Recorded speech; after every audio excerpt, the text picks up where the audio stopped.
دعا ہے پروردگار عالم آپ کا اس فرش عذاب میں آنا عبادت شمار فرمائے۔ خالق کائنات مالک دو جہاں، اس فرش کے تمام خادمین، تمام کارکن، کسی بھی عنوان سے فرش عذاب میں خدمت انجام دینے والے،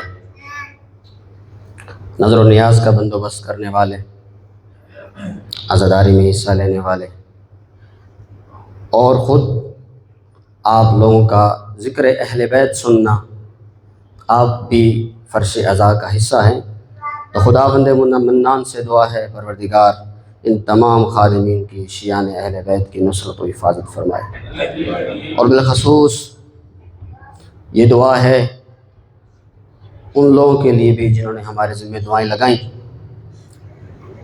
کہ یہ بہترین مکان ہے کہ جس کا خداوند متعال نے جلد دعا کی قبولیت کا وعدہ کیا ہے۔ خصوصاً جناب مولانا اعجاز حسین صاحب کے لیے کہ پروردگار بیمار کربلا کا صدقہ انہیں جلد شفائے کامل ہو جائے۔ پروردگار بحق محمد و آل محمد کو زندگی کو طول عمر عطا فرمائے۔ خداوند ان کا سایہ ان کے بچوں پہ قائم اور دائم فرمائے۔ ایک صلوات پڑھیے تاکہ میں ذکر کو شروع کروں۔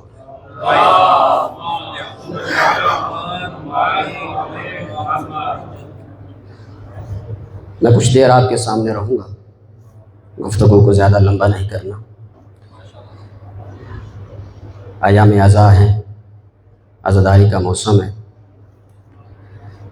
ذکر ہو رہا ہے، عبادت ہو رہی ہے، اور میں ایک بار پھر آپ سب کا ممنون و مشکور ہوں کہ آپ لوگ تشریف لائے اور وقت کی پابندی کا خیال رکھا اور مجھے خدمت کا موقع دیا۔ عزیزان گرامی قدر، سامعین محترم، پروردگار عالم نے ہدایت کی اس بڑی ذمہ داری کے لیے انبیاء کو بھیجا، کبھی مرسلین کو بھیجا، کبھی اوصیاء کو بھیجا، کبھی ان پر صحیفے نازل فرمائے، کبھی ان پر کتابیں نازل فرمائیں۔ آنے والے کا ہر ایک کا ایک ہی مقصد تھا کہ انسانیت راہ ہدایت پہ آ جائے، کوئی اور مقصد نہیں تھا کہ انسانیت گمراہی کے راستے سے بچ جائے، انسان اندھیروں سے نکل کر روشنی کے راستے پہ آ جائے۔ اسی لیے پروردگار کو یہ گوارا تھا کہ اس کے انبیاء زحمتیں برداشت کریں، پتھر کھائیں، اس کے انبیاء کے راستوں میں کانٹے بچھائے جائیں۔ اسے گوارا تھا، اسے گوارا تھا اس کے صدیقین بندے جھٹلائے جائیں، اسے گوارا تھا کہ آدم جنت کو چھوڑ کے دنیا میں آ جائیں، اسے یہ بھی گوارا تھا کہ حضرت نوح کو اگر طوفانوں سے ٹکرانا پڑتا ہے تو وہ طوفان سے ٹکرائیں، خدا کو یہ بھی گوارا تھا کہ حضرت ابراہیم کو اگر آگ میں جانا پڑتا ہے تو آگ میں جائیں، خدا کو یہ بھی گوارا تھا کہ نبی مرسل اگر مکہ کی گلیوں میں لہو لہان ہوتے ہیں تو ہو جائیں، مگر پروردگار کو یہ گوارا نہ تھا کہ انسان بغیر رہنما کے رہ جائے۔ خدا کو یہ برداشت نہ تھا، خدا کو یہ گوارا نہ تھا کہ حضرت انسان ہدایت کے نور سے محروم ہو جائے۔ اسی لیے تاریخ انبیاء بڑی مظلوم ہے۔ اگر آپ تھکے ہوئے نہ ہوں تو میں چند مثالیں پیش کروں آپ کے سامنے، کیونکہ میں نے خطابت کے جملے میں چند مثالیں تو پیش کی، میرا دل ہے تاریخ سے دو کلمات بھی لکھ دوں کہ امام صادق علیہ السلام ارشاد فرماتے ہیں، امام فرماتے ہیں کہ حضرت آدم جنت سے آنے کے بعد 100 سال تک گریہ کرتے رہے، اور خصوصاً جب وہ اس درخت کے قریب گئے کہ جہاں نہیں جانا تھا، معصیت نہیں تھی، مگر 100 سال تک گریہ کرتے رہے۔ اسی طرح حضرت نوح کی مثال لے لیں۔ میں تاریخ سے چند نمونے پیش کر رہا ہوں آپ کی خدمت میں، موضوع میرا یہ نہیں ہے، موضوع میرا کچھ اور ہے۔ حضرت نوح کی مثال جو قرآن مجید نے ذکر کیا ہے وہ کچھ اور ہے، جو حضرت نوح کی اصل زندگی ہے وہ کچھ اور ہے۔ قرآن مجید نے 950 سال ذکر کیے ہیں، اور تفاسیر میں آیا ہے کہ یہ 950 سال وہ تھے حضرت نوح کے کہ جن سالوں میں حضرت نوح تبلیغ دین کرتے رہے، چونکہ اصل زندگی وہی ہے کہ جہاں انسان دین کے ساتھ جڑا ہوا ہے، یہ زندگی ہے۔ وگرنہ جو روایات میں ہمارے پاس ذکر ہوا ہے حضرت نوح کی زندگی کا، وہ 2500 سال ہے، 2500 سال، اور 950 سال حضرت نوح نے طعنے برداشت کیے۔ لوگ مذاق اڑاتے تھے، طعنے دیتے تھے، جب کشتی بنائی تو بھی طعنے دیتے تھے۔ 950 سال کوئی نبی طعنے برداشت کرتا رہے، فقط کس لیے؟ تاکہ ہدایت ان لوگوں تک پہنچ جائے، تاکہ ہدایت کا نور ان کے دلوں میں داخل ہو جائے۔ آج ہمیں کوئی اپنے دین و مذہب کا اگر طعنہ دے تو ہم فوراً طیش میں آ جاتے ہیں۔ انبیاء کی زندگیوں کو دیکھیں، طعن و تشنیع سے بھری ہوئی، مگر حق پر ثابت قدم رہے۔ اگر بنی اسرائیل کی طرف آئیں، بزرگان بیٹھے ہیں، بہت سے واقعات آپ سن چکے ہیں۔ میں کل ایک روایت پڑھ رہا تھا کہ بعض مفسرین نے لکھا کہ بنی اسرائیل نے 4000 نبی کو قتل کیا۔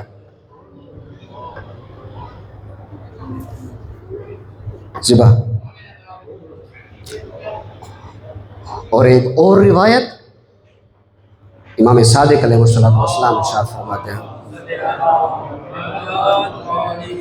امام فرماتے ہیں اتوار کا دن تھا، بنی اسرائیل نے رکن اور مقام کے درمیان خانہ کعبہ میں، وہاں کافی سارے انبیاء دفن ہیں، چند کی قبریں ہیں، رکن اور مقام کے درمیان ایک ہی دن میں بنی اسرائیل نے 70 انبیاء کو قتل کیا۔ اتنے انبیاء کے قتل۔ حضرت زکریا آرا چلاتے تھے، لکڑی کا کام کرتے تھے، جب بنی اسرائیل ان کے پیچھے بھاگے اور وہ درخت کے پیچھے جا کر چھپے تو اسی درخت سمیت انہیں باندھ کر اسی آرے سے کاٹ دیا گیا۔ اتنا ظلم انبیاء کے ساتھ ہوا، اور یہ انبیاء ظلم کیوں برداشت کرتے رہے؟ تاکہ ہدایت کا نور حضرت انسان تک پہنچ جائے۔ یہ دین، یہ اسلام بڑی قربانیوں کے بعد ہم تک پہنچا ہے، اور حضرت زکریا کے فرزند جناب یحییٰ کو بھی چھری سے قتل کر دیا گیا۔ اولو العزم انبیاء، بڑے بڑے پیغمبر۔ حضرت ابراہیم کے بارے میں بھی ایسا نہیں ہے کہ آگ جلائی گئی اور آپ کو جھونک دیا گیا، نہیں، بڑی دور دراز سے لکڑیاں جمع کی گئیں اور 40 روز تک آگ جلائی گئی تاکہ کوئی امکان نہ بچ جائے کہ یہ حضرت ابراہیم کیا ہے، زندہ رہ جائے۔ یہ تو خدا کا معجزہ تھا کہ حضرت ابراہیم بچ گئے، ورنہ جس طرح باقی انبیاء قتل ہوئے، حضرت ابراہیم بھی جھلس کر، وہ تو حضرت پروردگار متعال کا خاص کرم تھا، اور حضرت ابراہیم کی ابھی زندگی باقی تھی، اور ابھی منصب نبوت کے بعد منصب امامت بھی حاصل کرنا تھا، ابھی بہت سے فرائض تھے۔ تو یہ وہ انبیاء کی زندگی ہے۔ خود حضرت رسول اکرم صلی اللہ علیہ وآلہ وسلم جب مکہ کی گلیوں میں نکلتے تھے تو مکہ کے لوگ کیا کرتے تھے؟ اپنے غلاموں اور بچوں کو رسول کے پیچھے لگا دیتے تھے، اور اتنے لہو لہان ہوتے تھے رسول اکرم کہ آپ کے جوتے خون سے بھر جاتے تھے، سر سے لے کر پاؤں تک خون ہوتا تھا، اور پھر رات ہوتی تھی اور جبرائیل آتے تھے اور پروں کو مس کرتے تھے، صبح دوبارہ وہی تبلیغ کا کام شروع کیا جاتا تھا۔ اتنی تکلیفیں برداشت۔ ایک درود بھیجیے محمد و آل محمد کی ذات پر۔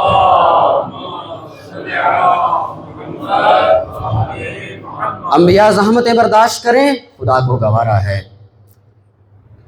انبیاء کے راستے میں تکلیفیں آئیں، خدا کو گوارا ہے۔ مگر حضرت انسان بغیر ہدایت کے رہ جائے، بغیر رہنما کے رہ جائے، خدا کو گوارا نہیں۔ اس لیے پروردگار نے کبھی انبیاء کے ذریعے ہدایت کا انتظام فرمایا۔ میں نے سرنامہ کلام میں ایک دو آیات کو پیش کیا تھی، چھوٹی سی۔ پہلی آیت لِكُلِّ قَوْمٍ ہاد، خدا کا وعدہ تھا، اللہ کا ایک نظام تھا، فرمایا میں نے ہر قوم کے لیے ہادی اور رہنما کو مقرر فرمایا۔ اور جب کتاب کی شکل میں آئی تو کبھی قرآن کی شکل میں، کبھی زبور کی شکل میں، کبھی تورات کی شکل میں، کیا فرمایا؟ اور قرآن مجید تو آپ کی نگاہوں کے سامنے ہے اور بڑی معروف آیت ہے، ہدن للمتقین۔ قرآن کے پہلے صفحے نے یہی نعرہ لگایا کہ یہ وہ کتاب ہے جو متقین کے لیے سرمایہ ہدایت ہے۔ اور زمانے گزرتے گئے، ہدایت کے نظام چلتا رہا۔ ایک وہ زمانہ تھا، اگر میں دوبارہ حضرت آدم سے شروع کروں تو بات لمبی ہو جائے گی، مختصر کرتے ہوئے وہ زمانہ بھی تھا کہ گمراہی کم تھی، گمراہی کا لیول کم تھا، گمراہی اتنی زیادہ نہیں تھی کہ جب حضرت آدم آئے۔ پھر وہ زمانہ آیا کہ حضرت نوح آئے، حضرت نوح کے زمانے میں گمراہی بڑھی، اتنی بڑھی کہ لوگ آپ سن چکے کس قدر تان و تشنیع دیا کرتے، حتیٰ بیٹا بھی گویا کہ گمراہی نبی کے گھر میں داخل ہو گئی۔ زمانہ آیا حضرت ابراہیم کا، گمراہی اور بڑھی، ہر چیز بت بن چکی ہے، ہر شخص بت کا پجاری ہے۔ زمانہ گزرا اور وہ زمانہ آیا کہ جو نبی مرسل کا زمانہ ہے۔ میں مختصر کر رہا ہوں، مجھے کہیں اور جانا ہے، پھر مسائل بھی پڑھنے ہیں۔ جب نبی مرسل کا زمانہ آیا تو خدا کی قسم حضرت ابراہیم کے دور کے پتھر بھی خدا تھے، موسیٰ کے زمانے کی لکڑی بھی خدا تھی، عیسیٰ کے زمانے کے لوگ بھی خدا تھے، کعبہ بتوں سے بھر چکا تھا۔ اتنے بت تھے، کبھی یہ حلوہ کھاتے تو اس کا پہلے بت بناتے، پھر بعد میں اسے کھاتے، کبھی کھجور لے کے آتے تو کھجور سے بت بناتے، دل کرتا تو رکھ دیتے، بھوک لگی ہوتی تو کھا جاتے۔ اتنے بت جمع ہو گئے تھے نبی اکرم کے زمانے میں۔ تو میں کہوں گا کہ گمراہی اتنے عروج پر تھی تو خدا کے نظام کا یہ تقاضا تھا کہ آنے والا بھی اتنا طاقتور ہو تاکہ اس گمراہی کا مقابلہ کر سکے۔ آنے والا ہر چیلنج کا مقابلہ کر سکے۔ اس لیے تو ہمارے علماء کہتے ہیں کہ ہمارے نبی اکرم تمام انبیاء سے افضل ہیں۔ کیوں افضل ہیں؟ اس کی ایک وجہ یہ ہے کہ جس زمانے میں آپ آئے اس زمانے میں گمراہی فل عروج پر تھی۔ جب گمراہی عروج پر تھی تو رسول کو اسلام بتانے کے لیے تکلیفیں بھی سب سے زیادہ برداشت کرنا پڑی۔ تو خدا کے نظام کا یہ تقاضا تھا کہ وہ ہستی آئے کہ جو تمام انبیاء کی وارث ہو، جو تمام انبیاء کے صفات کی مالک ہو، جس میں تمام انبیاء کا حلم بھی ہو، استقلال بھی ہو، جس میں موسیٰ کی شجاعت بھی ہو، جس میں ابراہیم کا حلم بھی ہو، جس میں عیسیٰ کی طاقت بھی ہو، جس میں نوح کی شجاعت بھی ہو، وہ ہستی آئے۔ اور پھر ایک درود بھیجیے محمد وآل محمد کی ذات پر۔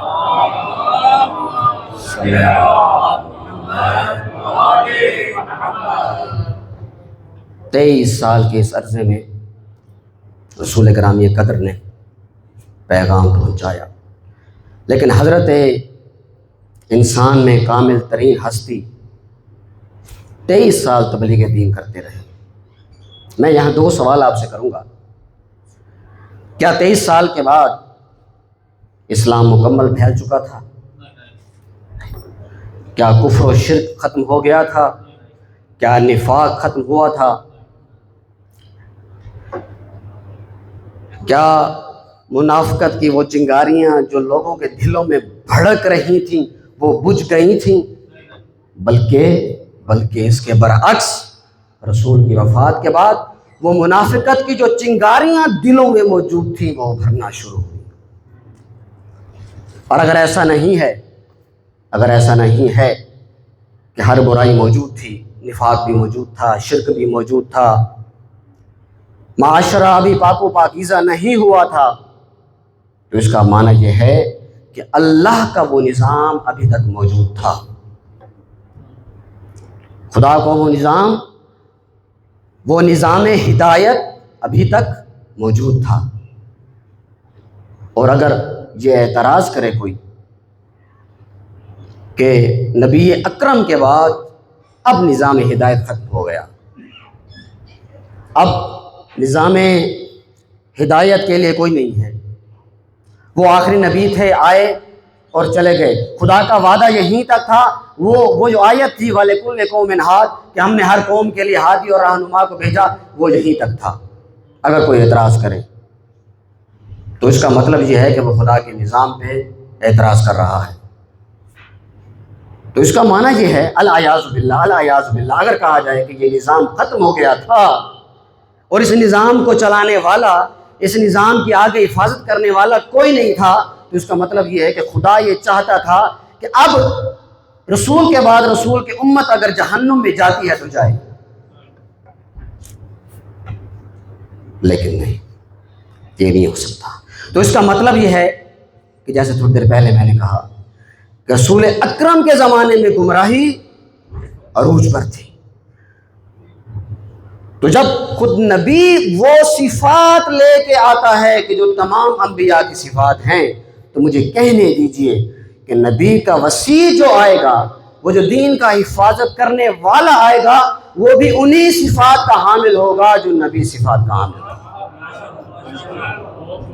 یہ بھی انہی صفات کا حامل ہوگا جن صفات کو حضرت نوح میں آپ دیکھیں گے، اس میں نوح کا حلم بھی ہوگا، اس میں موسیٰ کی شجاعت بھی ہوگی، اس میں عیسیٰ کا صبر بھی ہوگا، اور اس کو کہنے والے کہیں گے اور امتی کہیں گے، بلکہ اہل بیت اطہار یہ نعرہ بلند کرتے ہوئے کہیں گے، اے آدم کے وارث تجھ پر سلام، اے موسیٰ کے وارث تجھ پر سلام، اے عیسیٰ کے وارث تجھ پر سلام، اے ابراہیم کے وارث تجھ پر سلام۔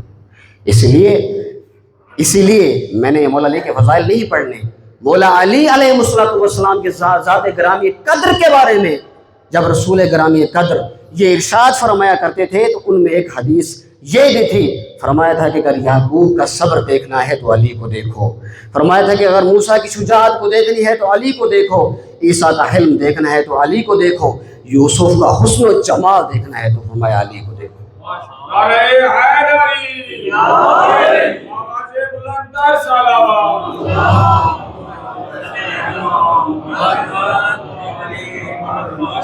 یہ نظام الہی کا تقاضا تھا کہ وہ ہستی آئے جو تمام انبیاء کے کتابوں کا عالم ہو،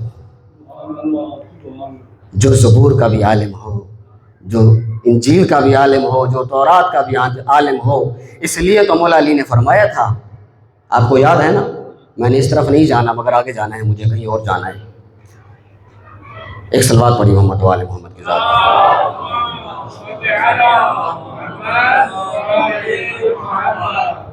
وقت بہت کم ہے، حالات منقلب ہوئے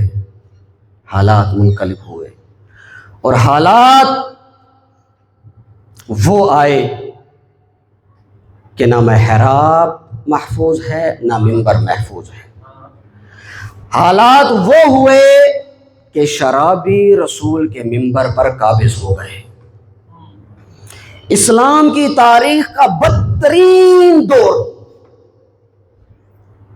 اسلام پہ نازل ہونے والی سب سے بڑی مصیبت وہ یہی تھی کہ جاہل ترین لوگ رسول کے منبر کے وارث ہو گئے، نہ محراب محفوظ رہا نہ منبر محفوظ رہا، منبر پر بھی اسی پہ تبرہ کیا جاتا تھا العیاذ باللہ، کہ جس پر ملائکۃ السماء والارض صلوات بھیجتے ہوئے نظر آتے تھے، اور امیر المومنین کے کہنے والوں کے، میں تو کہوں گا کہ میرے پڑھنے والے کے منہ میں خاک، کہ تبرہ کے نام پر مسجدیں بنائی گئی، اتنی مسجدیں بنائی گئی۔ آج شاید اتنے پیسوں کی ٹافی بھی نہ ملتی ہو جتنے پیسوں میں وہاں فتوے اور حدیثیں بنائی گئیں۔ منبر بھی غیر محفوظ، محراب بھی غیر محفوظ۔ حلال محمد حرام ہونے لگا، حرام محمد حلال ہونے لگا۔ یہ وہ زمانہ تھا، ہم وہی بات پیچھے سے لے کے آئیں گے کہ خدا کے نظام اور اس کی قدرت اور وہ نظام ہدایت کا تقاضا یہ تھا کہ ان بدترین حالات میں ایک ایسا رہنما ہو جو اسلام کو اس دلدل سے نکالے۔ چونکہ اسلام اور اس کی شریعت پر آج گمراہی کے بادل چھلکتے ہوئے نظر آتے ہیں۔ آج ہر طرف گمراہی ہے، امت سو چکی ہے۔ اور میں کہوں گا کہ جس کے بارے میں ابھی میں نے حضرت آدم سے لے کر اور حضرت ابراہیم تک کہا کہ اے انبیاء کے وارث تجھ پر سلام، یہ تو بعد کا جملہ ہے۔ اس سے پہلے ہمیں خود یہ وہ ہستی ہے کہ جس کے بارے میں رسول گرامی قدر سلام پڑھتے ہوئے نظر آتے ہیں۔ کبھی دروازے لے جاتے ہیں تو کہتے ہیں انما یرید اللہ لیذھب عنکم الرجس اہل البیت ویطہرکم تطہیرا۔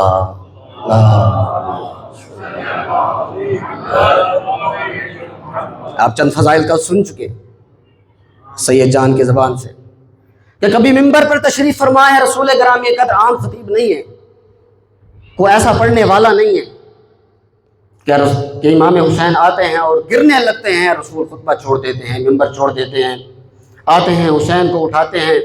نہیں معلوم مشیت الہی کا کیا تقاضا تھا،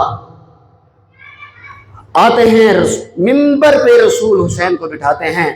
نہیں معلوم، تاریخ نے نہیں لکھا کون سی گفتگو ہو رہی تھی، کون سی تبلیغ دین ہو رہی تھی۔ اور آپ جانتے ہیں رسول کی زبان سے نکلنے والا ہر لفظ اللہ کی مرضی سے اور اس کی وحی کے نزول کے بعد ہوتا تھا، مگر ہر چیز چھوڑ کر مظلوم کربلا کے فضائل کو بیان کرنا یہ بہت بڑی مشیت الہی تھی۔ یہ نانا اور نواسے کی محبت نہیں تھی، بلکہ یہ حسین کی عظمت تھی جو رسول صاحب کے سامنے بنانا چاہتے تھے۔ اور کبھی ایک تفسیر آپ کل سن چکے کہ فرمایا رسول گرامی قدر کہ حسین منی وانا من الحسین۔ ایک صلوات پڑھی رسول گرامی قدر کی ذات پر۔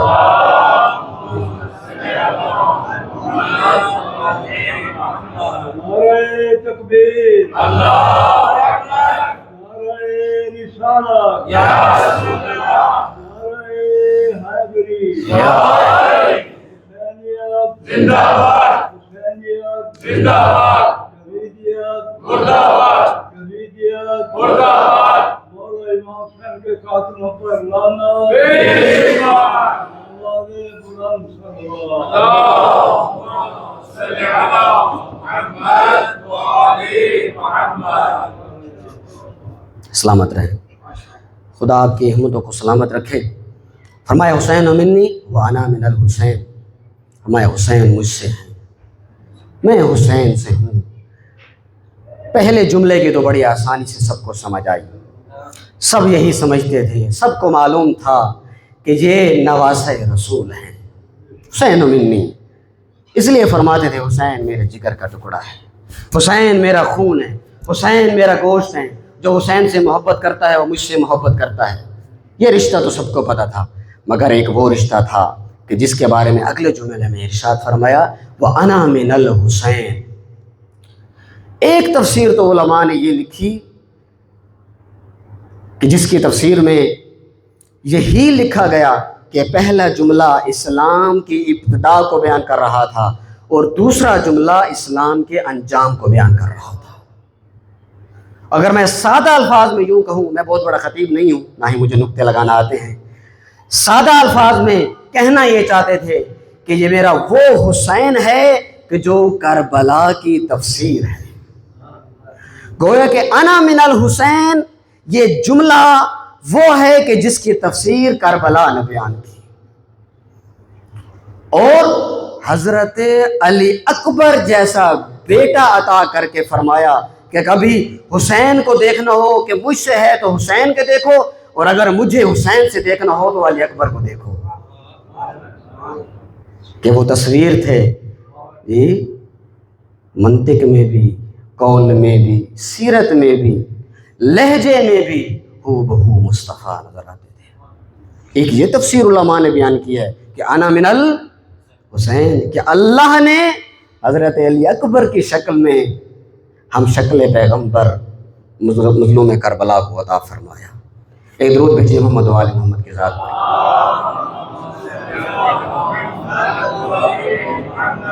اور پھر یہ منبر کی مثال، ایک محراب کی مثال بھی دیتا جاؤں۔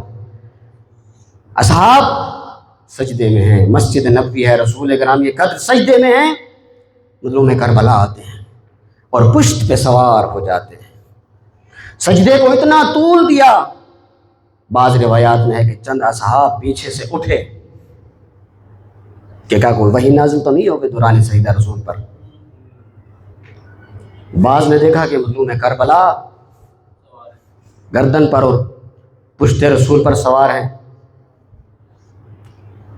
بعض اہل سنت نے یہ بھی لکھا کہ اصحاب کو سوچنا چاہیے تھا جاتے حسین کو پشت رسول سے اتارتے۔ ہر ایک کی اپنی فکر ہے، جس کی جتنی معرفت تھی اس نے وہی لکھا، جس کی جتنی معرفت تھی۔ مگر میں کہوں گا، ایک جملہ کہوں گا اور مجھے آگے بڑھنا ہے، کہ جہاں سجدوں میں حسین آ جائیں وہاں سجدوں کو لمبا کیا جاتا ہے، سجدوں کو چھوڑا نہیں جاتا۔ حسین کا سجدوں سے بہت گہرا تعلق ہے، اور رسول فرما رہے تھے کہ اگر عشق نماز تو ہو، اگر عشق حسین نہ ہو تو یہ نماز نہیں نظر آتی۔ حسین کا سجدوں سے بہت گہرا تعلق ہے۔ اگر ان سجدوں کو آگے لے کے چلوں تو حسین اس کے فرزند ہیں کہ جس نے ساری زندگی سجدوں میں گزار دی، اور بابا کی وہ ضربت حسین کبھی نہیں بھول سکتے۔ وہ شب 19 کیا حسین بھول سکتے؟ نہیں بھول سکتے۔ وہ بابا کہ جس کے بارے میں جب امام سجاد علیہ الصلوۃ والسلام اتفاق پڑھی ایمان کے ساتھ پر، جب کسی نے کہا نا مولا آپ اتنی عبادت کرتے ہیں، آپ اتنے بڑے عبادت گزار، چوتھے امام کی بات کر رہا ہوں، فرمایا مجھے عبادت گزار کہتے ہو؟ اگر تم میرے دادا علی کو دیکھ لیتے تو تم مجھے کبھی عبادت گزار نہ کہتے۔ میرے دادا علی بہت بڑے عبادت گزار تھے۔ حسین رسول کے سجدوں کے وارث، اور کبھی حسین علی کے سجدوں کے وارث، اور پھر اس ماں کے وارث کہ جس کو اللہ نے زہرا لقب عطا فرمایا۔ ایک جملہ کہہ کہ مجھے گزرنا ہے اور مجھے مصائب کی طرف آنا ہے، وقت کم ہے، کہ جب مصلی عبادت پہ بی بی آتی، پاؤں میں ورم ہوتے تھے، چہرہ بھی زرد ہوتا تھا، مگر روایت نے یہ لکھ دیا کہ بی بی کا زہرا نام اس لیے پڑا کہ زہرا نورہا الی السماء۔ جب بی بی مصلی عبادت پہ کھڑی ہوتی تو اس محراب سے ایک نور بلند ہوتا جو آسمانوں کی بلندی کو چھوتا تھا۔ ہمارے بلند سرور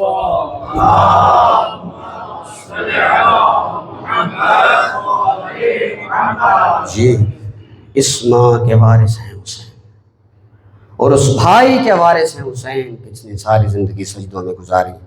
اور اگر آپ بہت دور نہ جائیں، بہت قریب آ جائیں کہ روز عاشور ہے، صحابی جلیل جناب سعید ہیں، آپ مصائب سن چکے، سب آپ کو یاد ہے، بچوں کو بھی یاد ہوگا۔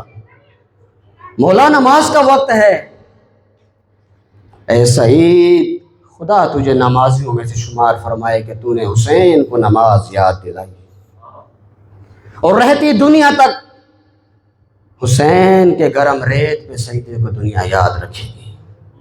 مگر میں کہوں گا کہ ایک وہ ہستی ہے کہ حسین کے بعد حسین تمام آل عطرت کے سجدوں کے وارث، اور ایک وہ بی بی ہے جو حسین کے سجدوں کی وارث ہے، جس نے عاشور کے بعد کبھی تو بے پلان اونٹوں پہ سجدے کیے، کبھی زندانوں میں سجدے کیے، شام غریباں کبھی تو جلتے ہوئے خیموں میں سجدے کیے۔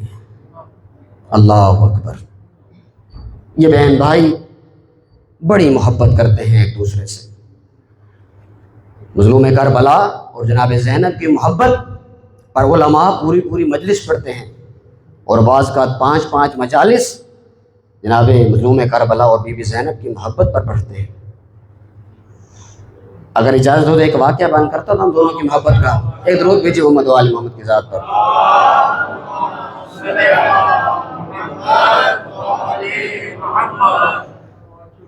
جب رشتہ آیا تھا نا جناب زینب کبریٰ کا، جناب جعفر طیار لے کے آئے تھے جناب عبداللہ کے لیے، تو بڑی سنجیدگی سے امیر المومنین نے یہ بات سنی تھی، اور امام نے 4 محبتوں کو ذکر فرمایا تھا۔ آخری روایت ہے، میں نے مسائل کی طرف آنا ہے، وقت بھی کم ہے، آپ لوگوں نے دوسری مجلس میں بھی جانا ہوگا۔ امام نے فرمایا تھا، اے عبداللہ، اللہ نے کائنات میں محبت رکھی ہے، لوگ رشتوں سے محبت کرتے ہیں، مگر 4 محبتیں کچھ ایسی ہیں کہ جن کی مثال اس کائنات میں نہیں۔ فرمایا مولا وہ کون سی؟ فرمایا پہلی محبت یعقوب کی یوسف سے محبت۔ جناب یعقوب بڑی محبت کرتے تھے اپنے بچوں سے، مگر یوسف سے جدا محبت تھی۔ اتنی محبت تھی کہ 40 سال حضرت یوسف کی محبت میں گریہ کرتے رہے اور آنکھیں سفید ہو گئی، ابیضت عینہا۔ دوسری محبت فرمایا رسول خدا اور حضرت خدیجہ کی محبت۔ فرمایا رسول اللہ حضرت خدیجہ سے بہت محبت کرتے تھے، ان کی زندگی کے بعد، ان کے جانے کے بعد اپنی دوسری بیگمات کے سامنے اکثر جناب خدیجہ کی تعریف کرتے تھے، اور روایات نے لکھا ہے، میں نہیں پڑھ سکتا، ایسے ایسے جملے لکھے ہیں کہ جنہیں ہم تو ممبر پر پڑھنا مناسب نہیں، کہ ان کے دلوں میں جلن اور حسد ابھر آتا تھا کہ العیاذ باللہ جو مر چکی ہے اس کی تعریفوں سے آپ کا دل نہیں بھرتا، جو آپ کے سامنے بیٹھے ہیں ان کی تو آپ کبھی تعریف نہیں کرتے۔ تو ایک جملہ ارشاد فرماتے تھے خدیجہ نے مجھے اس وقت میں جس میرا ساتھ دیا جب سارے مجھے چھوڑ کے جا رہے تھے، جب سب نے میرے ہاتھ کو روک لیا مجھ سے، خدیجہ نے اس وقت اپنا سارا مال میرے اوپر لٹا دیا، میں کیوں نہ خدیجہ سے محبت کروں۔ اور تیسری محبت خود فرمایا میری عقیل سے محبت۔ مولا وہ کیوں؟ فرمایا میرے بابا طالب جناب عقیل سے بڑی محبت کرتے تھے، میں اپنے بابا کی وجہ سے اپنے بڑے بھائی عقیل سے بہت محبت کرتا ہوں۔ اور چوتھی محبت آپ پہنچ گئے، حضرت زینب کبریٰ اور امام حسین کی محبت۔ اے عبداللہ بس میری یہ شرط ہے کہ اگر حسین کبھی مدینہ چھوڑ کے جائیں تو تم زینب کو نہ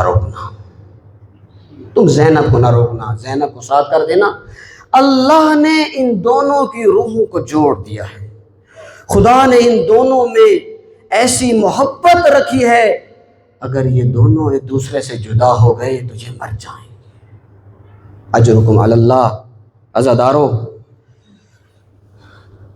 مجھے آج جناب ام المصائب کے چند مصائب بیان کرنے ہیں، اگر ہو سکے تو لائٹیں بند کر دیجیے گا۔ یہی مدینہ ہے جناب زینب کبریٰ ابھی گہوارے میں ہے، نہیں معلوم، میں نے نہیں پڑھا، وہ چند ہفتوں کی ہے بی بی، یہ چند ماہ کی ہے، مگر اگر سرائکی میں کہوں وہ جو گھگوٹی میں بچہ ہوتا ہے، بی بی زینب اب اسی ایج میں ہیں۔ اور جناب فاطمہ فرماتی ہیں بابا جان میری یہ بچی بہت عجیب ہے۔ رسول اللہ فرمانے لگے وہ کیسے میری بیٹی فاطمہ؟ فرمایا جب حسین اس بچی کے قریب جاتا ہے یہ بچی چپ کر جاتی ہے، اور جیسے ہی میرا بیٹا حسین اس گہوارے سے دور ہوتا ہے یہ بچی رونے لگتی ہے۔ بس عزادارو یہ سننا تھا کہ رسول گرامی قدر گریہ کرنے لگے، زاروں قطار رونے لگے۔ بی بی پریشان ہوئی، سوال کرنے لگی آقا بابا جان آپ کے رونے کا سبب کیا ہے؟ تو اس وقت فرمایا تھا کہ اے میری بیٹی کل کربلا ہوگی اور اس کا حسین مارا جائے گا، اور یہی تیری بیٹی ہوگی جو پابند رسن ہوگی، جو کوفہ و شام کے بازاروں میں جسے پھرایا جائے گا۔ اللہ اکبر۔ اجرکم علی اللہ۔ خدا رونے والوں کی آنکھوں کو سلامت رکھے۔ امام فرماتے ہیں ہر آنکھ روز قیامت روئے گی مگر وہ آنکھ جس نے حسین شہدائے کربلا پہ گریہ کیا، وہ آنکھ خوش باش ہوگی۔ عزادارو، وہ وقت آ گیا کہ رجب کا آخری مہینہ ہے۔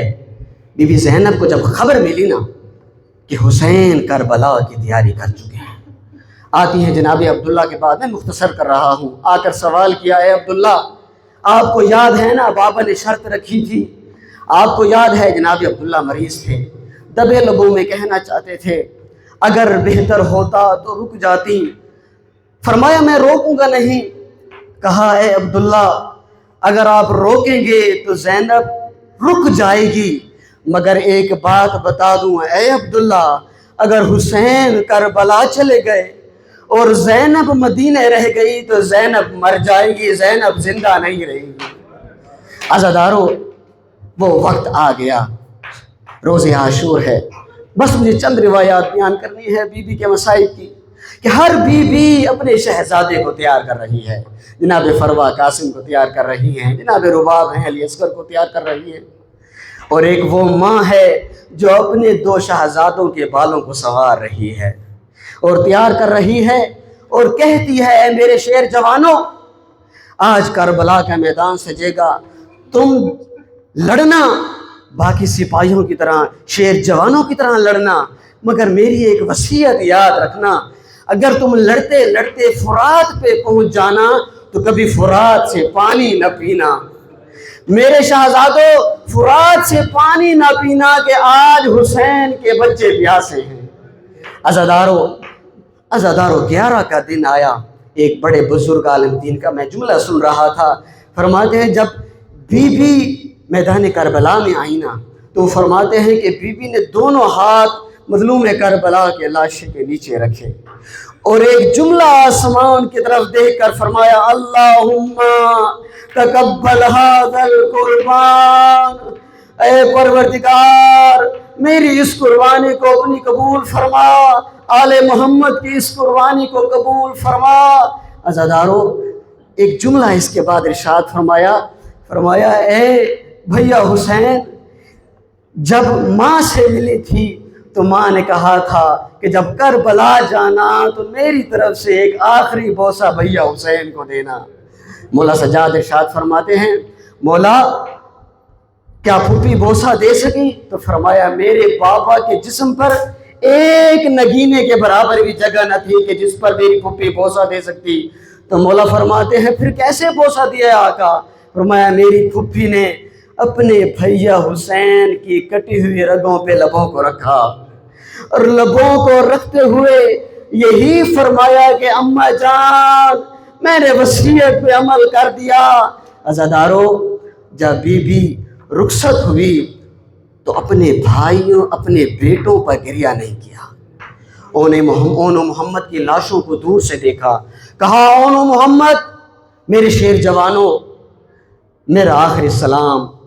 بی بی چلی گئی، وہ مقام آیا، بس ختم کر رہا ہوں سارے مسائل، کہ شام کا زندان ہے اور وہ دن آیا کہ جب تمام بیویوں کو شہداء کے سر دیے گئے۔ ہر بی بی آتی ہے اپنے شہید کا سر وصول کرتی ہے، ایک قرآن بپا ہوا، بیویاں گریہ کناں ہیں، کچھ ہی دیر میں 2 سر آتے ہیں، لے کے آنے والا کہتا ہے کیا اس کا وارث کوئی نہیں؟ کیا اس کا وارث کل خیموں میں جل کے مر گیا تھا؟ بی بی زینب کبریٰ ہے، سر کو جھکایا ہوا ہے۔ اتنے میں اماں فضہ دیکھتی ہیں اور کہتی ہیں کہ اے لانے والے ان 2 سروں کو مجھے دے دے، یہ میری بی بی کے شہزادے ہیں، یہ میری آقا زادی کے شہزادے ہیں۔ عزادارو، جناب فضہ نے ان سروں کو لیا اور فرمایا اے بی بی اپنے بیٹوں کو الوداع نہیں کرو گی؟ تو عزادارو ایک ہی جملہ کہا بی بی نے کہ اے اماں فضہ میں علی کی بیٹی ہوں، جو ہم خدا کی راہ میں قربان کر دیں واپس نہیں لیتے۔ عزادارو، ایک آخری روایت کہ جب یہ لٹا ہوا قافلہ مدینے پہنچا تو پھپھی نے کہا بیٹا سجاد میں سب سے پہلے نانا کے روزے پہ جاؤں گی۔ کہا جی پھپھی اماں۔ جب قافلہ مدینہ کے قریب پہنچا، آپ جانتے ہیں بشیر آگے آگے تھا، امام نے فرمایا ہے بشیر تم شاعر ہو، تیرے بابا بھی شاعر تھے، جاؤ مدینے والوں کو بتاؤ کہ کربلا کا لٹا ہوا قافلہ مدینہ آ رہا ہے۔ جناب بشیر مدینہ پہنچے اور ایک شاعرانہ جملے ارشاد فرمانے لگے، یا اہل یثرب لا مقام لکم بہا قتل الحسین بکربلا، اے مدینہ والو مدینہ رہنے کے قابل نہیں رہا، حسین کربلا میں شہید ہو گئے۔ بس عزادارو مدینہ کے لوگ اکٹھے ہوئے، بی بی نانا کے روزے پہ پہنچے، امام نے فرمایا بی بی آپ آگے ہوں۔ بس عزادارو جب بی بی پہنچی ہے نا روزہ رسول پر تو دونوں ہاتھ روزہ رسول پہ رکھ دیے اور ایک جملہ کہا، یا جدہ انی نائیت الیک بولدک الحسین، اے نانا آج میں آپ کو حسین کی مصیبت بتانے آئی ہوں۔ نانا میں کل کربلا میں 70 قدم پہ کھڑے ہو کے دیکھتی رہی کہ شمر آپ کے حسین پہ سوار تھا۔ نانا میں دیکھتی رہی کہ جب اس نے رش مبارک میں ہاتھ ڈالا، نانا میں دیکھتی رہی کہ آپ کا بیٹا حسین خنجر سے ذبح کیا گیا، نانا میں روتی رہی، میری بات کسی نے نہ سنی۔ اللہ اکبر، اجرکم علی اللہ۔ نانا میں روتی رہی، کسی نے میری بات نہ سنی، اجرکم علی اللہ۔ اس گریہ وزاری کے بعد مولا سجاد نے فرمایا اے بی بی اب گھر کو چلتے ہیں۔ کہا اے بیٹا سجاد نہیں، مجھے تھوڑی دیر کے لیے ماں کی قبر پہ جانا ہے۔ بی بی ماں کی قبر پہ آئیں اور بی بی کے پاس وہ گٹھڑی بھی تھی جس میں لٹے ہوئے قافلے کا سامان تھا۔ میں روایت کو پڑھنے سے پہلے ایک جملہ کہوں گا کہ بیٹیاں جب باپ سے ملتی ہیں نا تو اپنی ساری مصیبت نہیں بیان کرتی، بیٹیاں باپ سے مصیبت کو چھپاتی ہیں۔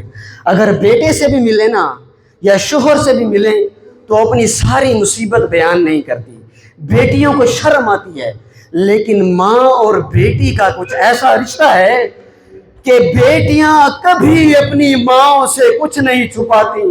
عزادارو جب زینب کبریٰ آئی ہیں نا ماں کی قبر پر تو آئی اور گٹھڑی کو کھولا اور ایک کرتا نکالا جو خون آلود تھا، شرم نہ کرنا، جو خون آلود تھا۔ فرمایا اماں جان آپ کا حسین مارا گیا۔ بس اتنے میں قبر میں لرزہ آیا تو بی بی فرماتی ہے اماں جان آپ سے برداشت نہ ہوا، اور مجھے دیکھیے میں زینب کبریٰ ہوں جو 70 قدم کے فاصلے پہ اپنے بھائی کا لاشا دیکھتی رہی۔ بس عزادارو ختم ہو گئی مجلس۔ مولا سجاد بی بی کو گھر لے آئی۔ جب بی بی گھر آئی نا تو فرمایا آنے والا کوئی بھی آئے مجھے میرے حسین کا پرسہ دے، مجھے کوئی میرے بیٹوں کا پرسہ نہ دینا، جو بھی آئے مجھے میرے حسین کا پرسہ دے، مجھے میرے بچوں کا پرسہ نہ دینا۔ بس عزادارو ایک دن جناب عبداللہ نے پیغام دلوا بھیجا، اے سجاد پھپھی اماں سے کہو گھر آ جائے۔ اجرکم علی اللہ، اجرکم علی اللہ۔ بس عزادارو آخری روایت پڑھنے لگا ہوں، وہ بی بی جو چہلم پہ گئی تھی تو بیٹوں پہ نہ روئی، وہ بی بی جو میدان کربلا پہ بیٹوں پہ نہ روئی تھی، وہ بی بی جو شام کے زندان پہ بیٹوں پہ نہ روئی تھی، وہ بی بی جو نانا کی قبر پہ گئی تو بھائی کو یاد کرتی رہی، وہ بی بی جو ماں کی قبر پہ گئی تو بھائی کا نوحہ پڑھتی رہی، بیٹوں کو یاد نہ کیا۔ مگر خدا کی قسم ماں تھی، جب دروازے دہلیز پہ قدم رکھا تو زینب کا کلیجہ منہ کو آیا، قدم لرزنے لگے۔ زینب نے جب 2 مسلح دیکھے، ایک مسلح اون کا تھا، دوسرا محمد کا تھا، بی بی زینب کا بدن کانپنے لگا، دھاڑے مار کے رونے لگی ہے بی بی، اور دونوں مسلوں کو سینے سے لگایا اور فرمایا اے میرے اون محمد، اور تمہاری ماں تم پر قربان، اور تمہاری ماں کا اب دل نہیں کرتا، تمہاری ماں کا اس گھر میں جی نہیں لگتا۔ انا للہ و انا الیہ راجعون۔ فسيعلم الذين ظلموا أي منقلب ينقلبون۔